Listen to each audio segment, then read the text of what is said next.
자, 우리 함께 신앙 고백하심으로 하나님 앞에 경건 예배 드리도록 하겠습니다. 전능하사 천지를 만드신 하나님 아버지를 내가 믿사오며 그 외아들 우리 주 예수 그리스도를 믿사오니 이는 성령으로 잉태하사 동정녀 마리아에게 나시고 본디오 빌라도에게 고난을 받으사 십자가에 못 박혀 죽으시고 장사한 지 사흘 만에 죽은 자 가운데서 다시 살아나시며 하늘에 오르사 전능하신 하나님 우편에 앉아 계시다가 저리로서 산 자와 죽은 자를 심판하러 오시리라. 성령을 믿사오며 거룩한 공예와 성도가 서로 교통하는 것과 죄를 사하여 주는 것과 몸이 다시 사는 것과 영원히 사는 것을 믿사옵나이다. 아멘. 자, 오늘 함께 나눌 말씀은 마태복음 9장입니다. 마태복음 9장 27절에서 31절입니다. 마태복음 9장 27절에서 31절, 제가 27절 읽도록 하겠습니다.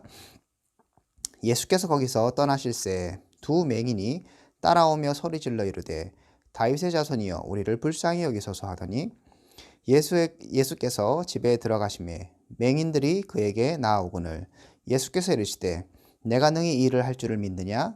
대답하되 주여 그러하오리다 하니 이에 예수께서 그들의 눈을 만지시며 이르시되 너희 믿음대로 되라 하시니 그들의 눈이 밝아진지라. 예수께서 엄히 경고하시되 삼가 아무에게도 알리지 말라 하셨으나 그들이 나아가서 예수의 소문을 그 온 땅에 퍼뜨리니라. 아멘.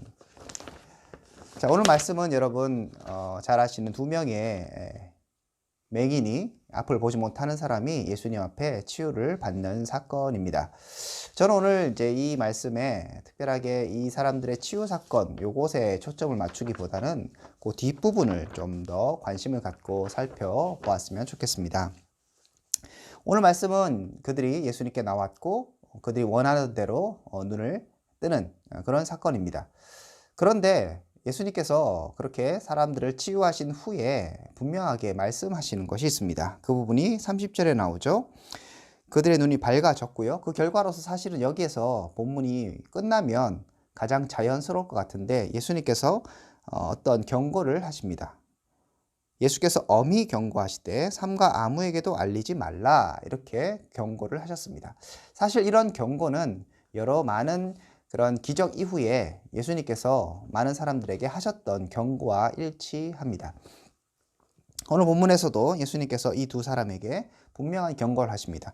본문은 특별하게 엄히 경고하셨다고 얘기하면서 다른 본문보다도 정말 크게 그리고 정확하게 그리고 엄중하게 무게 있게 예수님께서 경고하셨다고 이야기하는 것이죠. 절대로 이런 이야기를 하지 말라라고 예수님께서 말씀하셨습니다. 그럼에도 불구하고 어떤 결과가 나옵니까? 이들은 예수님의 말씀을 따르지 않고 나아가서 예수의 소문을 그 온 땅에 퍼뜨렸다라고 얘기하고 있습니다. 굉장히 좀 의아하고 예수님의 말씀을 지키지 않는 이들의 모습을 보면서 우리가 왜 이 사람들은 그렇게 했을까라는 생각들을 하게 됩니다. 그들은 예수님이 누구인지 잘 몰랐을까요? 예수님의 말씀에 대해서 별로 깊게 생각하지 않았기 때문일까요? 이들은 믿음이 없었기 때문에 예수님의 말씀에 순종하지 않았을까요? 본문을 보면 그런 것 같지는 않습니다. 이들이 어떤 사람인가 27절에 얘기하는데 그들이 예수님께서 떠나실 때 따라왔고요. 소리 지르며 예수님을 따라왔습니다. 그런데 그 소리 지르는 그 내용이 뭔가 하면 다윗의 자손이여 우리를 불쌍히 여기소서라고 얘기합니다. 예수님을 다윗의 자손이라고 이야기하고 있습니다. 여러분 잘 아시는 것처럼 다윗의 자손이라는 것은 예수님을 메시아로 지칭하는 것이죠. 그러니까 이들은 예수님이 누구인가 분명히 알고 있었습니다. 사실은 그 앞에 나오는 많은 사람들이 예수님이 누구인지 잘 이해하지 못했습니다. 오죽하면 예수님을 따르고 예수님을 주로 고백하고 또 선생님으로 고백했던 제자들조차 예수님께서 바람과 파도를 잔잔케 하실 때 그가 누구이건데 바람과 파도가 순종하는가 이렇게 얘기하죠. 예수님이 누구인지 알지 못했습니다. 그런데 이들은 예수님이 누구인지 알고 있죠. 메시아라는 것을 믿고 있고 그렇게 예수님 앞에 고백하고 있습니다. 다윗의 자손이요. 그러니까 이들은 예수님이 누구인지 알고 있던 사람입니다. 또한 이들은 믿음이 있었던 사람이죠. 오늘 본문에 보니까 예수님께서 그들을 부르셔서 내가 능히 이 일을 할 줄을 믿느냐라고 물으십니다. 28절에 믿음이 있는가를 점검하시는 것이죠. 그때 이들은 예, 믿음이 있습니다. 네, 그러하이다 라고 대답합니다. 예수님께서 내가 너희들을 고쳐줄 것을 능히 믿느냐 얘기했을 때 예수님은 충분히 그럴 능력이 있으신 분입니다 라고 고백했습니다. 그리고 나서 예수님께서 굉장히 어떻게 보면 심각하고 무서운 얘기를 하십니다. 저는 그렇게 좀 느끼거든요. 29절에 보면 이에 예수께서 그들의 눈을 만지시며 이르시되 너희 믿음대로 되리라 라고 말씀하시죠. 너희 믿음대로 되라. 여러분, 믿음대로 된다는 것이 얼마나 두렵고 떨리는 말씀이겠습니까? 우리가 입술로는 그냥 예수님 믿습니다, 하나님 믿습니다, 이렇게 될 줄 소망합니다, 이렇게 얘기할 수 있지만 주님께서 여러분에게 그렇게 물으신다면, 네 믿음대로 되라 라고 말씀하신다면 과연 우리가 정말 우리의 믿음들을 얼마나 확신할 수 있을까, 이런 이제 생각들이 의문이 들기도 하는 것이죠. 말은 그렇게 해놓고 우리 가운데 의심이 있다면 네 믿음대로 된다라고 얘기했을 때 정말 우리 삶에 하나님 원하시는 그런 기적들, 내가 원했던 그런 기적이나 어떤 결과들이 올바로 이루어질 것인가에 대한 여러 가지 의문이 들기도 합니다. 그런데 예수님께서 이들에 대해서 네 믿음대로 되라, 정말 네가 믿는 그대로 되라 라고 했을 때 그들의 눈이 밝아졌습니다. 무엇입니까? 이들은 말로만 다윗의 자손이라고 얘기하지 않았던 것이죠. 그들은 말로만 네가 정말 믿느냐 얘기했을 때 그렇습니다, 말로만 고백한 것이 아니라 정말 실제로 그들 가운데 믿음이 있었던 것이죠. 그래서 성경은 그들의 눈이 밝아졌다고 30절에 이야기하고 있습니다. 자, 그들은 믿음도 있었습니다. 예수님이 누구인지 분명히 알고 있었습니다. 그죠? 하지만 그들은 오늘 본문에 보면 예수님의 말씀에 순종하지 않는 모습을 보입니다. 그래서 굉장히 이상한 일입니다.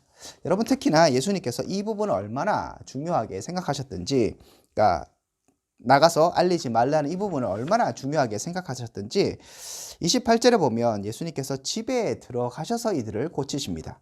자, 상황을 한번 보십시오. 27절에 보면 예수님께서 거기서 떠나실 때 두 맹인이 따라왔다고 얘기합니다.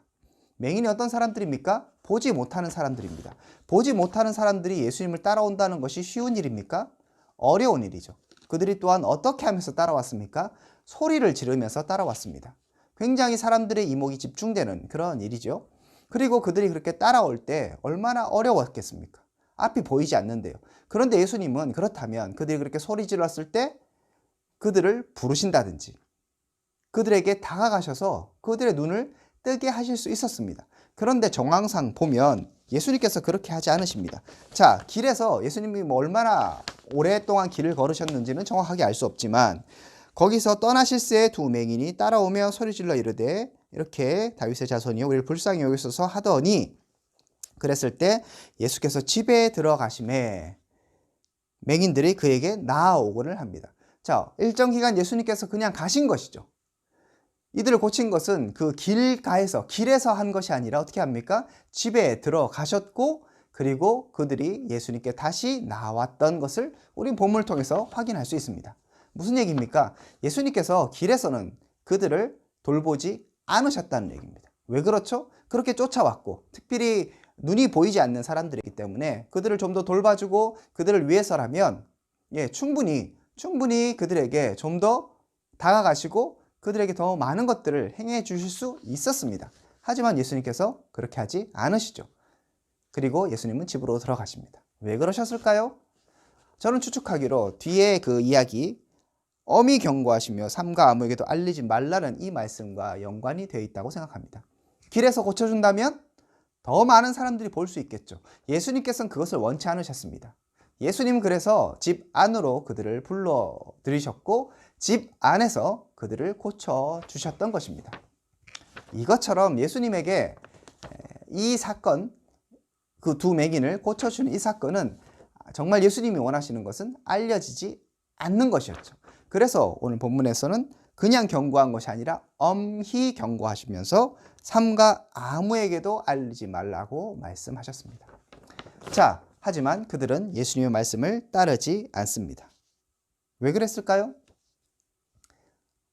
얼뜻 이해하기 어려운 부분이기도 합니다. 하지만 예수님께서 이렇게 많은 기적을 행하신 후에 다른 곳에 가서 알리지 말라라고 그렇게 얘기하셨음에도 불구하고 대부분의 사람들은 이것을 다른 사람들에게 알리고 그래서 이 소문들이 다 퍼져나갔다고 이 본문뿐만 아니라 많은 본문에서 이야기하고 있습니다.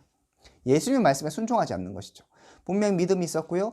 은혜를 입은 사람들입니다. 하지만 예수님의 말씀에 따라야 하는 것이죠. 그렇다면 말씀을 따라야 하지만 그들은 주님의 말씀에 순종하지 않았습니다. 아쉬운 부분입니다. 분명히 예수님 누구인지 알고 있었고요. 정말 온전한 믿음이 있었고요. 그래서 그 은혜를 경험해야 했지만 그들은 끝까지 순종하지 못했던 것을 확인할 수 있습니다. 한편으로는 이해가는 부분이 있습니다. 여러분, 눈이 보이지 않던 그 사람들이 눈을 뜨게 되었습니다. 얼마나 기뻤을까요? 얼마나 즐거웠을까요? 얼마나 감격했을까요?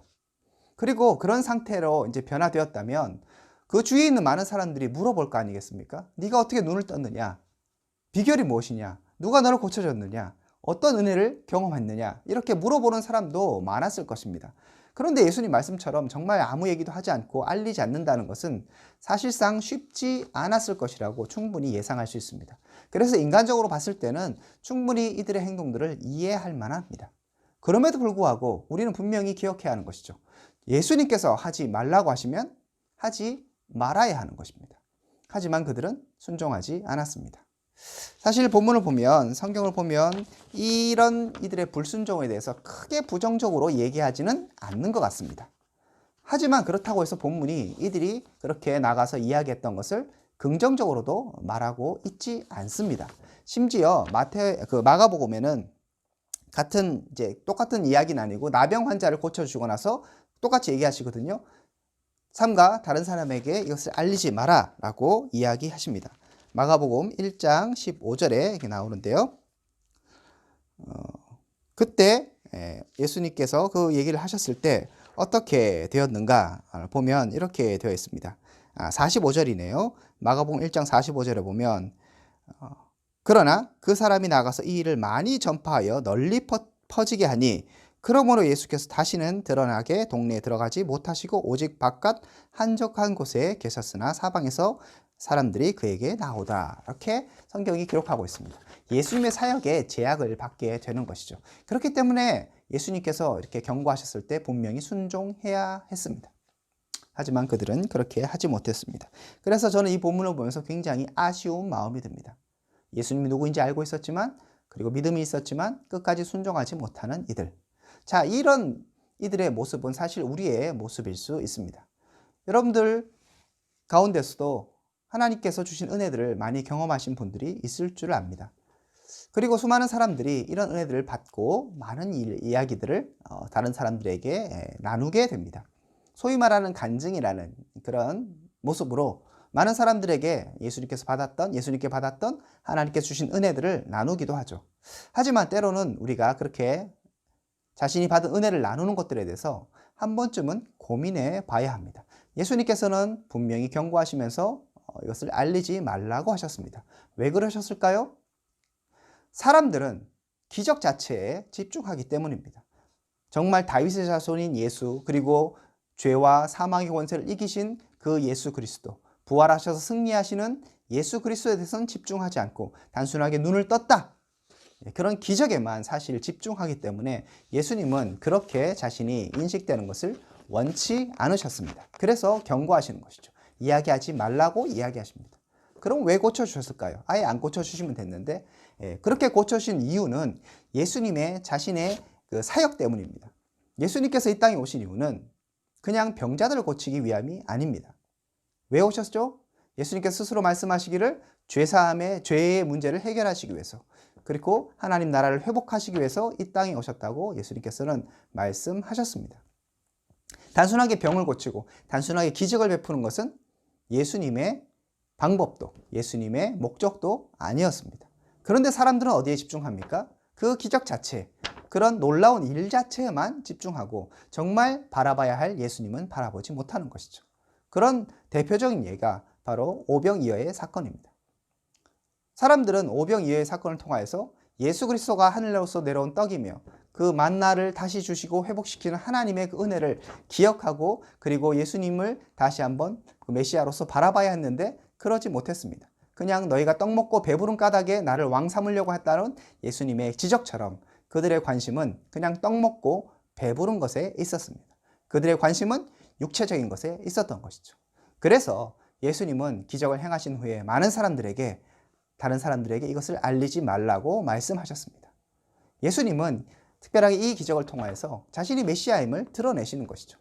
이사야서나 막 곳곳의 성경에서는 메시아가 어떤 사역을 하는가, 연약한 자를 회복시키는 것뿐만 아니라 특별하게 이런 눈 못 보는 맹인들을 보게 하는, 소경이 눈을 뜨는 그 장면들을 기록해 놓았습니다.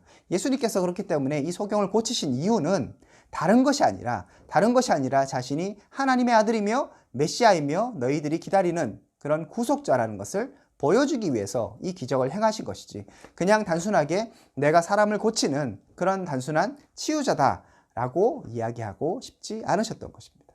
그래서 예수님은 다른 사람에게 이 사실을 알리지 말라라고 분명히 이야기하셨습니다. 하지만 그들은 순종하지 않습니다. 우리 자신을 돌아보면서 하나님께 받은 그 은혜들, 여러분, 나누는 것 자체가 나쁜 것은 분명히 아닐 수 있습니다. 우리는 주님의 은혜를 나눠야 합니다. 하지만 그런 나누는 과정에 많은 경우에 하나님의 하나님 되심은 사라지고 하나님의 은혜 자체는 사라지고 사실은 그 은혜를 받은 내가 드러나지는 않습니까? 내가 받은 은혜 자체가 너무 좋아서, 그것 자체가 너무 기뻐서 내가 받은 그 은혜와 그 감격들을 전하는 데만 집중하고 있지는 않습니까? 우리의 소위 말하는 간증과 우리의 나눔에 과연 하나님의 영광은 드러나고 있습니까? 우리가 이 부분을 다시 한번 점검하고 고민해 봐야 하는 것입니다. 예수님은 오늘도 우리에게 말씀하실 수 있습니다. 엄히 경고하시며 삼가 아무에게도 이것을 알리지 마라. 다시 말씀드리지만 우리가 간증을 하고 우리가 우리의 은혜를 나누는 것 자체가 나쁜 일은 아닐 수 있습니다. 하지만 생각해야 하는 것이죠. 우리는 자꾸 좁은 것들만 생각합니다. 인간적으로 아까 말씀드렸던 것처럼 이들이 다른 사람에게 이것을 얘기하는 것은 너무나 당연한 일일 수 있습니다. 하지만 여러분 고민해 보십시오.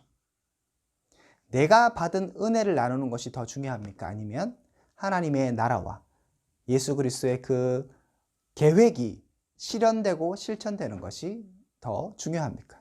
우린 자꾸 나 자신에 집중합니다. 그래서 내가 받은 은혜, 내가 경험한 것, 내가 얻은 것, 내가 깨달은 것, 이것을 알리기에 급급하죠.